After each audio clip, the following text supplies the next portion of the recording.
Hi guys! Ang lulutuin ko ngayon ay bihon na puti. Ito yung aking sangkap. Ito yung bihon. Binasa ko na yan. Tapos, merong repolyo, bagyo beans, carrots.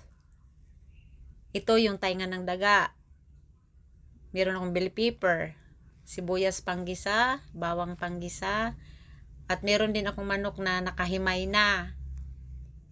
Tapos gagamit ako ng chicken cubes. Tapos ngayon, magisa na ako. Igisa ko na ang bawang.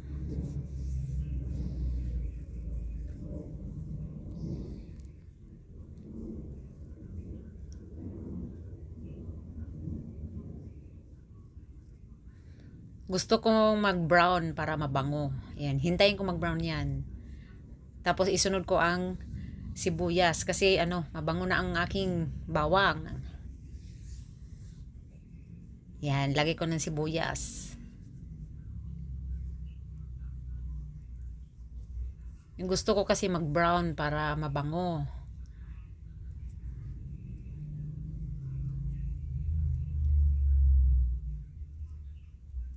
Lagay ko na ang chicken. Yung chicken, nung pinakuluan ko to, nilagyan ko lang siya ng asin at saka paminta.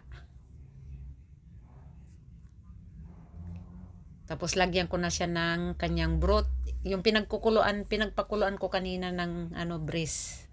Tapos hindi ko na kailangan maglagay ng asin kasi maalat na yung aking broth. Yan, dinagdagan ko na ng tubig. Hintayin ko magkulo yan.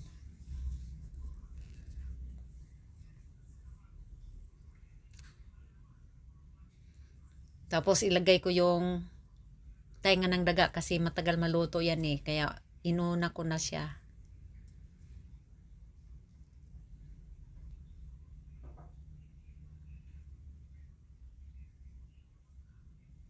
Yan, niluto ko muna yung tainga ng daga bago ko ilagay yung mga iba pang sangkap. Ilagay ko na yung Knorr chicken cubes.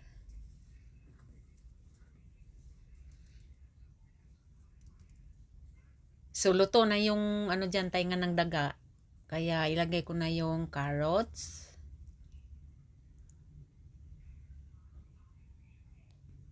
Bagyo beans.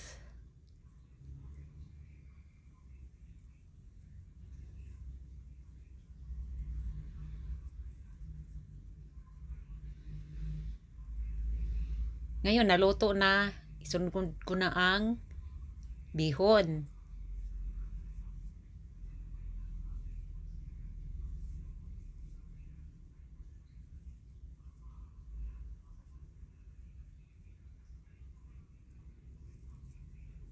Hindi ako maglagay ng toyo dito kasi nga, tinatawag na adobong puti. Ay, adobong puti. Bihong puti pala.